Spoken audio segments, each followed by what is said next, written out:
சிதம்பரம் அவர்கள் என்னுடைய நண்பர், நீண்ட நாள் நண்பர்.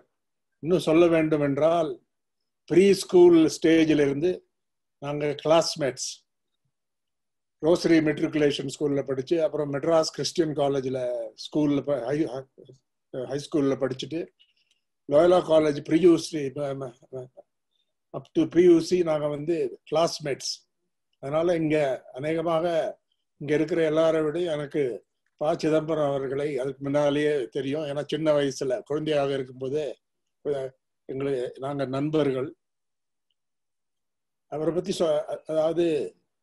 அவரை பற்றி அப்புறம் காலேஜ் அதெல்லாம் முடிச்சுட்டு அவர் வேற ஒரு சப்ஜெக்ட் எடுத்தார், நானும் வேற சப்ஜெக்ட் எடுத்தேன். அமெரிக்காலையும் நாங்கள் ஒரே நேரத்தில் இருந்து படித்தோம்.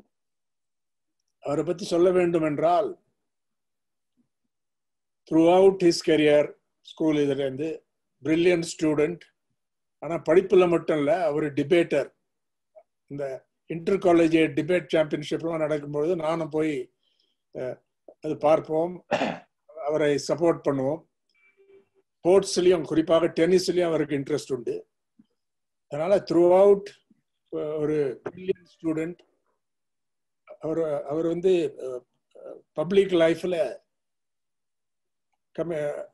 பார்ட்டிசிபேட் பண்ண வேண்டும் என்ற அந்த ஆர்வம் அப்பவே இருந்தது என்று எனக்கு தெரியும். அவரை பத்தி சுருக்கமாக சொல்ல வேண்டும் என்றால் ஒரு versatile and accomplished man. அதாவது பல துறைகளில் ரொம்ப திறமையாக செயல்படக்கூடிய, ரொம்ப டேலண்டட் அண்ட் திறமையாக செயல்படக்கூடிய ஒரு எல்லாருக்குமே அப்பவே தெரியும். தொடர்ந்து அந்த நீண்ட கால இது அரசியல்ல வரும்பொழுது வந்த பிறகு அவர் ரொம்ப கடினமாக உழைத்தார். உடனே பதவியெல்லாம் கிடைக்கவில்லை. அது நீண்ட நாள் அரசியல் துறையில் வேலை செய்து, இப்ப சொன்ன மாதிரி ட்ரேட் யூனியன் மூவ்மெண்ட்ல இருந்து லாயராகவும் தொழிலாளர்கள் சார்பில் அப்பியர் ஆகி பல சாதனைகளை செய்தார். Once his capability, his qualities were recognized within his party. I'm not a congressman, ஆனா அது கூர்மையாக பார்த்திருக்கேன்.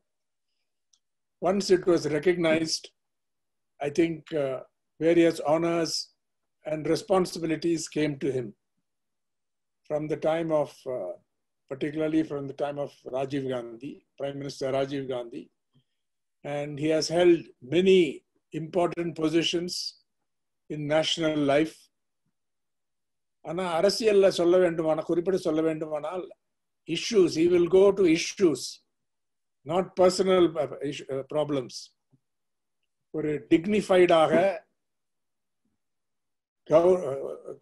அரசியலை அணுகக்கூடிய ஒரு அந்த முறை முதல்ல இருந்தே இருந்தது. அனாவசியமாக பர்சனல் இஷ்யூஸுக்கு போக மாட்டார். கடுமையாக தாக்கப்பட்டாலும் he would respond in a dignified way. பல பிரச்சனைகள்ல இன்ட்ரெஸ்ட் இருந்தாலும் குறிப்பாக ஃபினான்ஸ் அண்ட் எக்கனாமிக் இஷ்யூஸ்ல அவருக்கு கூர்மையான ஒரு இன்ட்ரெஸ்ட் உண்டு, ஒரு ஃபோக்கஸ் எப்பவுமே உண்டு. எனக்கு அது தெரியும். ஹார்வர்ட்ல படிச்சுட்டு வந்த பிறகு அவர் he took a deep interest in the economy, political economy என்று கூட சொல்லலாம். Whether everybody agrees with his views or not, he was always willing to debate.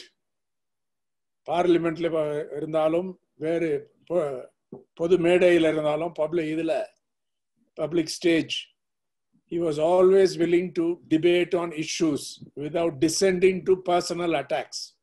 இது ஒரு சிறந்த அம்சம் என்று கருதுகிறேன். அண்ட் வெறும் அரசியல் சிறந்த வழக்கறிஞர், அது எல்லாருக்கும் தெரியும். Senior advocate.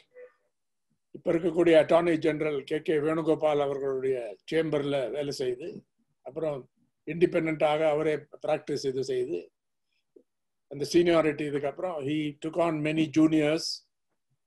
கான்ஸ்டிடியூஷனல் மேட்டர்ஸ்ல ரொம்ப முக்கியமான ஒரு கவனம் செலுத்துவார். எனக்கு வந்த சில விஷயங்கள்ல கூட he has appeared and helped me as a lawyer. பல இதுல அட்வைஸும் செய்வார் இன்ஃபார்மலாகவும். இன்னொரு விஷயம், சிறந்த எழுத்தாளர். அவருக்கு ஒரு காலத்துல ஜேர்னலிசம்ல ரொம்ப தீவிரமான ஒரு இன்ட்ரெஸ்ட் இருந்தது. இப்போ இருக்கு as a columnist, ரெகுலராக அந்த காலம் எழுதுவார். பல அரசியல்வாதிகள் இந்த மாதிரி டிசிப்ளின்டா எழுதக்கூடிய போக்கு இல்லை இன்னைக்கு. பழைய காலத்தில் இருந்தது. காந்தி அவர்கள், ஜவஹர்லால் நேரு அவர்கள் பல பேரை எழுதினாலும் அந்த ட்ரெடிஷன், இஎம்எஸ் நம்பூதிரிப்பாடு அவர்கள் ஒரு டெட்லைனை கூட மிஸ் பண்ண மாட்டாங்க.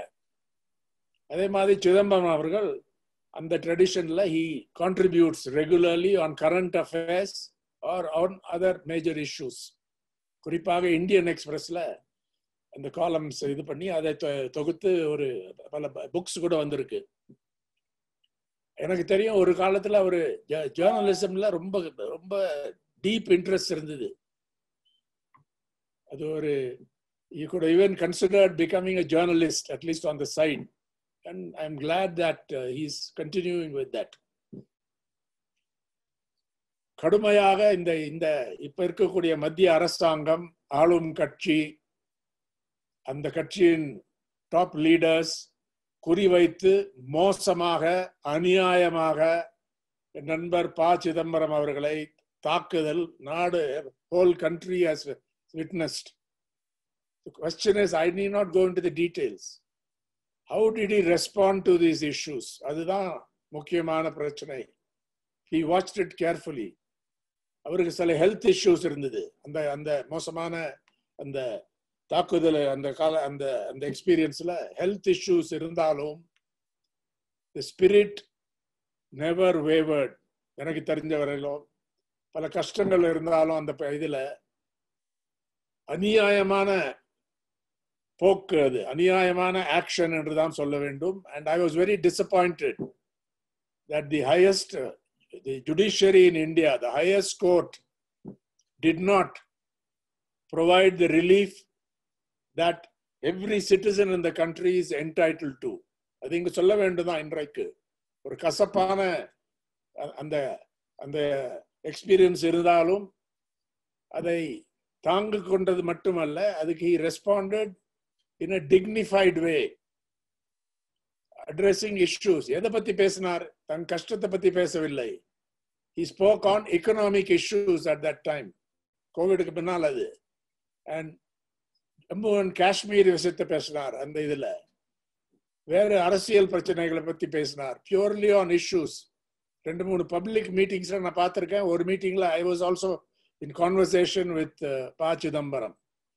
And at all times, without going into unnecessary personal details, he kept the issues at the center of the dialogue or the conversation. இது ஒரு முக்கியமான படிப்பினை பல பேருக்கு. Because it is easy to hit back. அவங்க விண்டிக்டிவாக செய்திருக்கலாம், அவங்க மோசமான ஒரு மோட்டிவோடு செய்திருக்கலாம். But you need not respond at their level என்பதை நன்றாக தெரிவித்து whole country has seen it. தைரியமாகவும் தெளிவாகவும் விஷயங்களை ஆராய்ந்து படித்து பதில் கொடுத்தது ஒரு இம்பார்ட்டன்ட் பப்ளிக் டியூட்டி என்று நினைக்கிறேன். Whether you fully agree with what he says or not, he has brought the issues that matter to the center stage. அநேகமாக எல்லா காங்கிரஸ் தலைவர்களை விட எனக்கு தெரிஞ்ச அளவில் இந்த இஷ்யூஸ்ல ப. சிதம்பரம் அவர்கள், என் நண்பர், has been actively projecting these issues from his party's point of view, but also as a public intellectual, studying this issue deeply.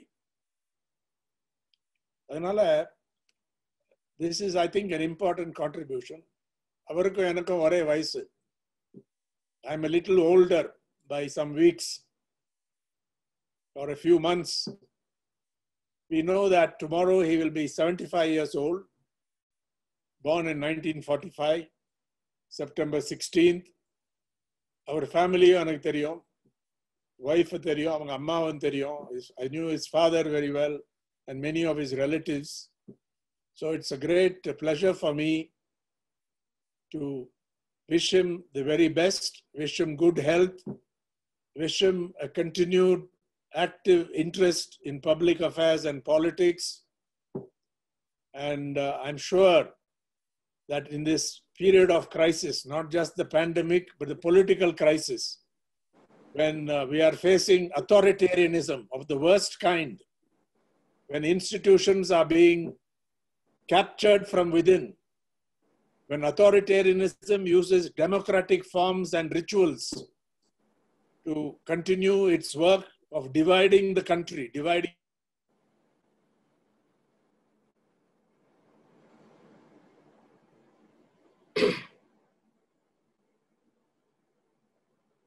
way. I'm not a member of your party, but it is important that the Congress, being the largest opposition party in the country, continues to fight in an effective way, in a united way, in a more united way than you have shown in recent times. And I also hope that the Congress in Tamil Nadu, as part of an alliance led by the DMK, I don't know the final arrangement yet, and other left parties and so on, at least in the last parliamentary election, will continue to fight on issues that matter in a just and progressive way. This is my hope, and it is part of my greetings to my friend, Mr. P. Chidambaram.